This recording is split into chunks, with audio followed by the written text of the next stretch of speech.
Hello there, I'm D-Dust and welcome back. Tonight's story was written by Prattler. The Ragdoll. When I was a small child, I was terrified of the dark. I still am, but back when I was around 6 years old, I couldn't go a full night without crying out for one of my parents, to search beneath my bed or in my closet for whatever monster I thought was waiting to eat me. Even with a nightlight, I would still see dark shapes moving around the corners of the room, or strange faces looking in on me from my bedroom window. My parents would do their best to console me, telling me that it was just a bad dream or a trick of the light. But in my young mind, I was positive that the second I fell asleep, the bad things would get me. Most of the time, I would just hide under the blankets until I became tired enough to stop worrying. But every now and then I would become so panicked that I would run screaming into my parents' room, waking up my brother and sister in the process. After an ordeal like that, there would be no way anyone would be getting a full night's sleep. Eventually, after one particularly traumatizing night, my parents had had enough. Unfortunately for them, they understood the futility in arguing with a 6-year-old, and knew that they would be unable to convince me to rid myself of childish fears through reason and logic. They had to be clever. It was my mother's idea to stitch together my little bedtime friend. She collected a large assortment of random pieces of fabric in her sewing machine, and created what I would later refer to as Mr. Ickbar Bigglestein, or Ick for short. Ick was a sock monster, as my mother called him. He was made to keep me safe while I slept at night by scaring away all the other monsters. He was pretty damn creepy, I had to admit. Honestly, looking back on it all now, I'm still impressed that my mom could think of something so strange and disturbing looking. Ickbar had the stitched-together look of a Frankenstein gremlin, with big white button eyes and floppy cat ears. His little arms and legs were made from a pair of my sister's black and white striped socks, and the half of his face that was green was made from one of my brother's tall football socks.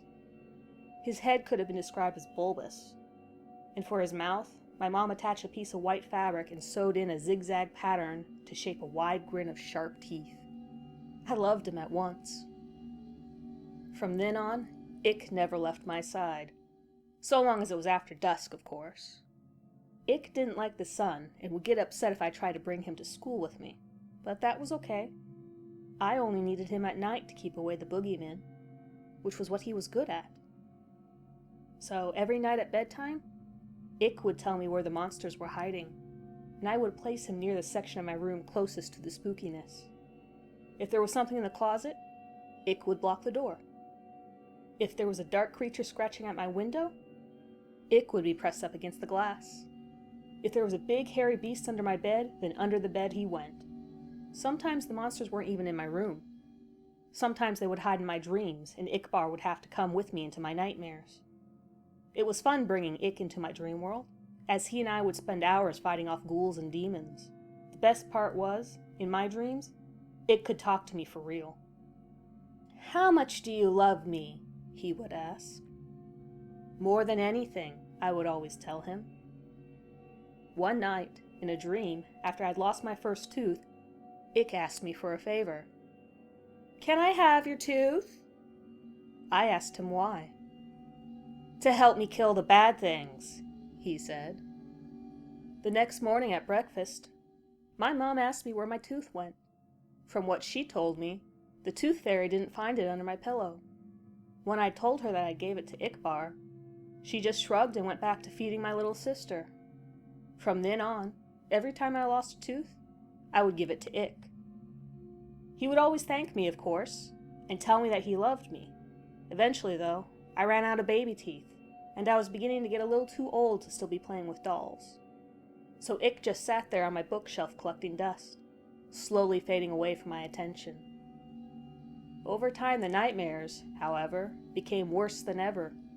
So bad that they even began to follow me into the waking world, terrorizing every dark corner or rustle in the bush. After one particularly bad night biking home from a friend's house, where I swore a pack of rabid dogs were chasing me, I got home to find something strange waiting for me in my room.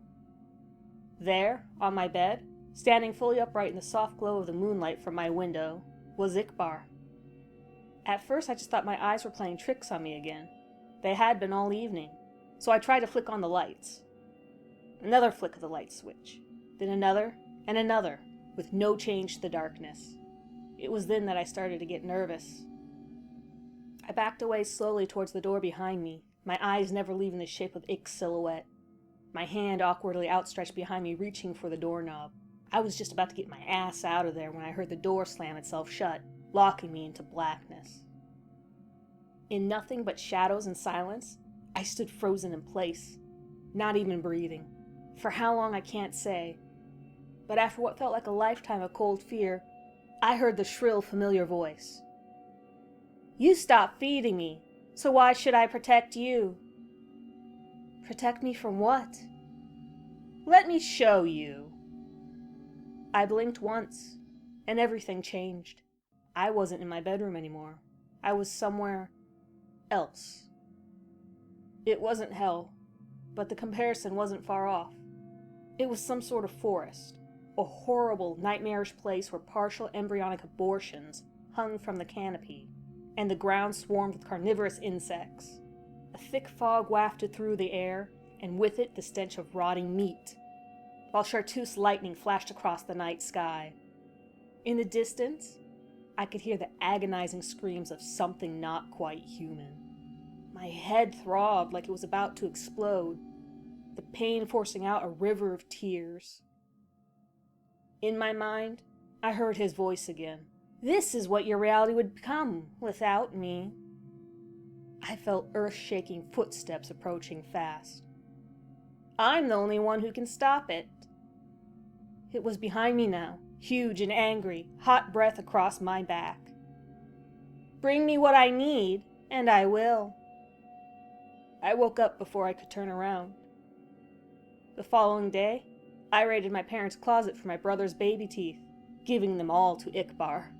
Almost immediately, the night terrors ceased, and I was more or less able to go on about my life as normal. From time to time, I would have to sneak into my little sister's room and snatch up what was meant for the tooth fairy, or strangle one of the neighborhood cats and pry out its sharp little incisors. Anything to ward off the visions. Anything from a sharp-toothed necklace to a cavity ridden bicuspid.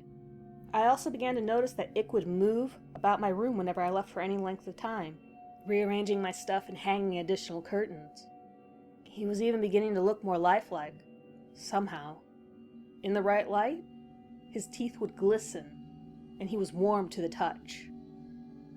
As much as he creeped me out, I couldn't work up the courage to just destroy him, knowing perfectly well where that would leave me. So I went on collecting teeth for Ik throughout all of high school and college. The older I got, the more things I would learn to fear, the more teeth Ik would need to keep me safe. I'm 22 years old now, with a decent job, my own apartment, and a set of dentures. It's been almost a month since Ik's last meal, and the horrors are starting to crowd around me once more. I took a detour through a parking garage after work tonight, found a man fumbling with his car keys.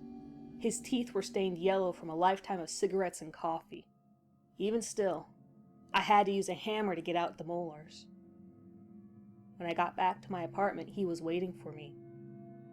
On the ceiling, in the corner, 2 wide eyes and a mouth of razors. "How much do you love me?" he asks. "More than anything," I reply, taking off my coat. "More than anything in the world." Thank you for tuning in. If you like this story, leave a like and check out Prattler's story at the SCP Foundation wiki below. Consider sharing and subscribing to the channel to be alerted to new uploads. If you'd like to see something specific on my channel, leave a comment below and I will look into it. Good night, everyone.